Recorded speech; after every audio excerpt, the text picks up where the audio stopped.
Welcome to the podcast of the Political Page blog with commentary from an attorney and entrepreneur on the political and social issues of the day, from a rationalist, libertarian, and often irreverent perspective. This is Political Page, and here's what's on my mind today.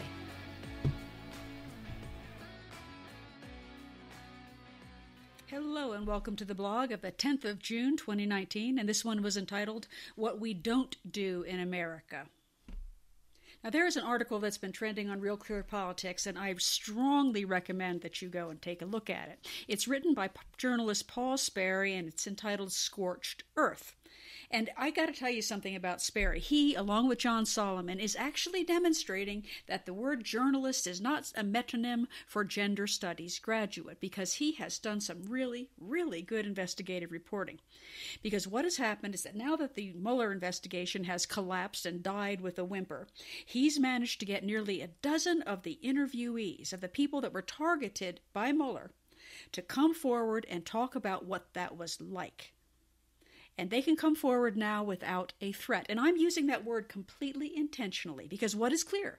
What's clear from what he writes is that the independent descriptions of each one of these hapless interviewees are the same. They were subject to the same tactics. And let me tell you something. Those tactics are a lot more familiar to people who lived under Joseph Stalin and Chairman Mao than they are to the United States of America. And I am not exaggerating. You've got to read this thing. Now look. You have to look at where all of this came from. It started with Robert Mueller being appointed as a special counsel, right? And at the time that he was appointed, there wasn't any crime to investigate. Anyone with a cerebral cortex could tell that no crime had occurred. Mueller's not stupid. He knew he was investigating a nullity. He had no crime. He had no Russian collusion. The only thing he had on this very public stage was the ability to terrify and threaten witnesses into committing a crime.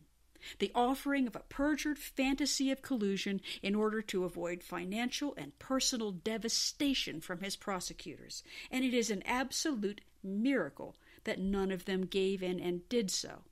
Now look, Mueller once had a reputation as a solid lawyer, right? Well, a solid lawyer in Washington, D.C. is not exactly the same as the solid lawyer on your main street. But still, as far as D.C. lawyers go, he was a relatively solid guy.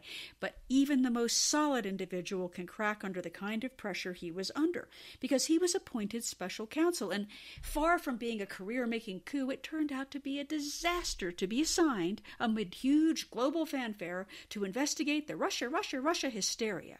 The overtly absurd allegation that somehow Russia had finally inserted the Manchurian candidate into an American election in the unlikely form of a crass real estate billionaire from New York City with a tanning bed addiction and the most unusual hair since the advent of the pompadour.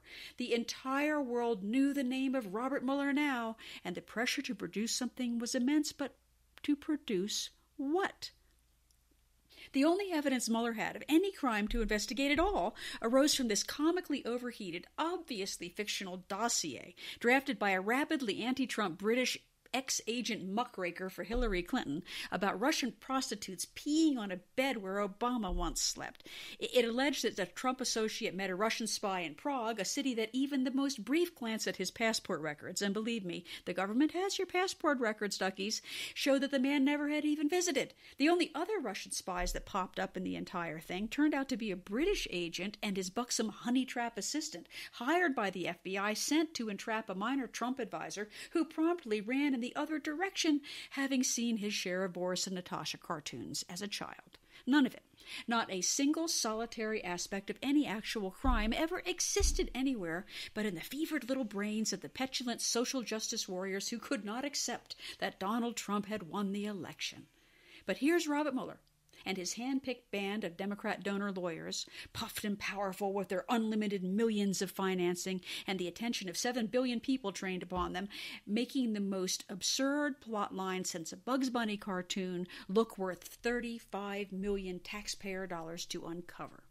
That is not an easy task, and to make things worse, as they went through, all they kept uncovering was the opposite. They uncovered a lot of blunt evidence that at the highest levels of the Obama FBI and DOJ, People were in a conspiracy to undermine a U.S. presidential election by defrauding the anti-terrorism FISA court with an insurance policy against the wrong guy winning, in which the miscreants were stupid enough to document in tens of thousands of text messages between two bureaucrats in the hormonal throes of some seedy extramarital affair who simply couldn't stop talking to each other. Oh my goodness, you couldn't make it stop if you tried. Look, ordinary prosecutors are presented with a crime, right? And then they use law enforcement techniques to determine who committed it. Mueller was stuck with precisely the reverse. No crime. And the need to keep investigating otherwise innocent individuals to find somebody to justify his existence. It was Kafkaesque. The entire thing was a very public kabuki theater of the absurd. And at the top of it is this humorless and egotistical figure of Robert Mueller, and it wasn't getting any better for him. He was in a very public box, and he needed a way out. And he went the wrong way. Over 40 FBI agents, 24 prosecutors went on a rampage. 2,800 separate subpoenas for records, 500 interviews of witnesses. And as Sperry interviewed some of those caught in this 3,400-point web by Robert Mueller, a pattern emerged. And it is worth quoting from his findings. Brief statement here. Quote, "Some subjects of investigation said Mueller's agents and prosecutors tried to pressure them into admitting things to give the appearance of collusion. They demanded to know if they'd spoken to anyone with a Russian accent. They threatened to jail them for life and to drag their wives and girlfriends into the investigation." Close quote. Imagine that for a minute.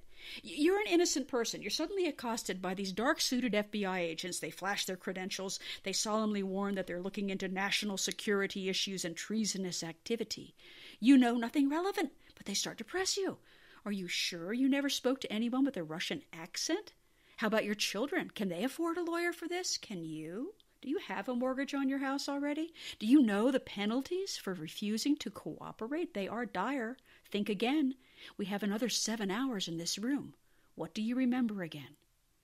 Now, given that almost all of the American indictments obtained by Mueller are for old peccadillos having nothing to do with the campaign, or for process crimes, and that's a statement that you give in an interview that is contradicted by some statement that some other witness gave in an interview, and Mueller's the one who decides who's telling the truth, depending on who he wants to pressure. Given that they were mostly for process crimes, and given that pressure to say something, to say anything about anyone in order to avoid your family being hounded, given that the cost of defending any allegation against a $35 million prosecutorial juggernaut will bankrupt you and any family member they target, what would you say? Well, what did General Michael Flynn say once he lost his savings and he lost his home, and the FBI was going to do the same to his son? Would you admit to a crime you didn't commit to give Mueller a scalp, even your own, to save your family? Apparently Flynn did that. Those tactics, the investigation of people in search of an unknown crime, the threats and the intimidation, the use of process crimes, the suggestion of specific answers that might stop the pain, all of those are really familiar to us. As is the admission of exculpatory evidence in court filings, the release of doctored tapes implying guilt, the fraudulent use of secret courts that have no defense counsel or notice to obtain spy warrants, the twisting of the American constitutional presumption of innocence, the bedrock of our jurisprudence, to its exact, fraudulent, destructive opposite, that you have to be exonerated by a prosecutor or you will be presumed guilty. That the leaking of grand jury testimony, the targeting of subjects by political affiliation, the hours of grilling to wear down a subject, the use of financial ruin to coerce statements, these are familiar, but they're not familiar from our own country. These are the familiar tactics used by the secret police in every totalitarian hellhole in the world, history. Joseph Stalin perfected them. Mao used them as a scourge in his Cultural Revolution. Cuba and Venezuela imprisoned their dissidents using these same techniques every single freaking day. But these are not the tactics that we use in a free country. These are not tactics that are acceptable in America. These are not tactics that are justice. They are a travesty of justice. They're a national disgrace. You know what? It is an absolute miracle that none of those 500 interviewees or those 2,800 targets of subpoenas would make up an incident of collusion in order to free themselves from the tactics, from the fear, the intimidation, the financial ruin that was being imposed upon them by a prosecution run amok.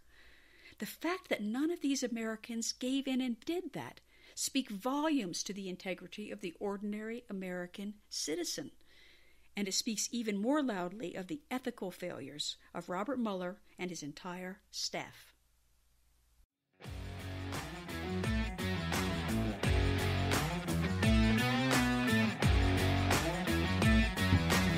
Thank you for tuning in to the Political Page podcast today. Original blog articles, complete with a lot more information and great links to original source material, can be found anytime on politicalpage.net. That's political, P-A-I-G-E.net.